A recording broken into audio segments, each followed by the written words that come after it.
तेलंगाना के जगतियाल जिले के इब्राहिमपट्टनम मंडल पुलिस स्टेशन हदूद में इतवार की रेल सुबह एक खौफनाक सड़क हादसा पेश आया। जख्मियों की फराहम करदा मालूमात के मुताबिक जगतियाल जिले के मेटपल्ली मंडल के मेड़ीपल्ली गांव के मदाफात में एक आरटीसी बस और ताबेर कार के दरमियान शदीद तसादुम हुआ। हादसे में जख्मी होने वाले अफराद जगतियाल जिले के कोटला शहर के बालाजी नगर के रहने वाले बताए गए हैं, जो कर्नाटक के गानुगापुर दत्तात्रेय स्वामी मंदिर के दर्शन के बाद वापस कोटला लौट रहे थे। इतलात के मुताबिक हैदराबाद की जानिब जा रही मेटपल्ली डिपो की Telangana state road transport corporation की किराए की बस ने मेड़ीपल्ली के मदाफात में भास्कर हड्डियों के दवाखाने के करीब क्रॉसिंग पर सामने से आ रही एक कार को टक्कर दे दी।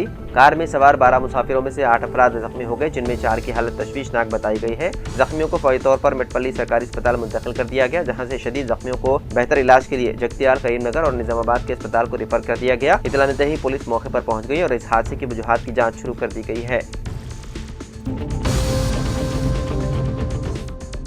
एक खातून ने अपने 2 बच्चों को टैंकबंड पर सेलफोन में वीडियो गेम लगाकर बिठाया और हुसैन सागर झील में छलांग लगाकर खुदकुशी कर ली। पुलिस राय के मुताबिक पहाड़ी शरीफ इलाके की रहने वाली 29 साल वसंता को 2 बच्चे बताए गए हैं। 7 साल नंदू और 3.5 साल चेरी। 4 साल कबल खातून की शोहर लक्ष्मण की कैंसर की मर्ज से मौत हो गई थी। शोहर की मौत के बाद वो बच्चों के साथ अपने मायके में मुकीम थी और मेहनत मजदूरी करके गुजर बसर कर रही थी। जुमे की दोपहर 3:30 बजे के करीब वो बच्चों को साथ लेकर टैंकबंड पहुंची। वहाँ एक कुर्सी पर उसने बच्चों को बिठा दिया और मोबाइल फोन देकर वीडियो गेम खेलने को कहा और खुद पानी में छलांग लगा दी।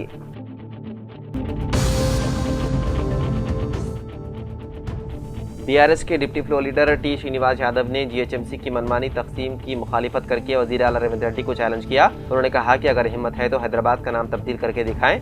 तेलंगाना भवन में प्रेस कॉन्फ्रेंस से खिताब करते हुए श्रीनिवास यादव ने इल्जाम आयद किया है कि हुकूमत बगैर किसी तकनीकी मुताले और अवामी नुमाइंदों से मशावरत के जुड़वा शहर हैदराबाद और सिकंदराबाद के तारीखी वजूद को नुकसान पहुंचाने की कोशिश कर रही है। टी श्रीनिवास यादव ने कहा है कि 24 असेंबली हलकों पर मुश्तमिल जीएचएमसी की तकसीम में न तो अवामी मुंतखब नुमाइंदों की राय हासिल की गई और न ही ज़मीनी हक़ाइक़ को मद्देनजर रखा गया। उन्होंने तंज़ीह अंदाज में कहा कि ऐसा महसूस होता है कि जैसी पूरी तकसीम महज गूगल मैप्स देखकर तय की गई। श्रीनिवास यादव ने याद दिलाया कि बीआरएस के दौर हुकूमत में इंतजामी सहूलत के लिए 150 डिवीजन तश्कील दिए गए थे। उन्होंने कहा कि सिकंदराबाद की एक तवील तारीख और तहजीबी शनाख्त है और उसी शनाख्त को मिटाने के इरादे से जुड़वा शहरों के तस्वुर को खत्म किया जा रहा है।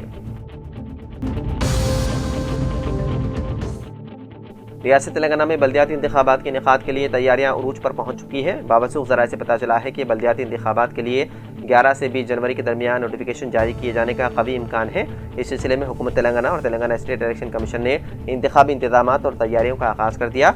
हुकूमत ने रियासत भर में 117 बल्दियाती इदारों में इंतखाबात मुनक़िद कराने का फैसला किया है, जिनकी मियाद मुकम्मल हो चुकी है। इलेक्शन कमीशन इस हवाले से पहले ही उसूली फैसला कर चुके हैं। इलेक्शन कमीशन की जानिब से 1 जनवरी को मुस्वदा वोटर लिस्ट जारी की गई थी, जबकि 10 जनवरी को हतमी वोटर लिस्ट जारी करने का इम्कान है, जिसके बाद 11 जनवरी को इंतखाबी नोटिफिकेशन जारी किया जा सकता है।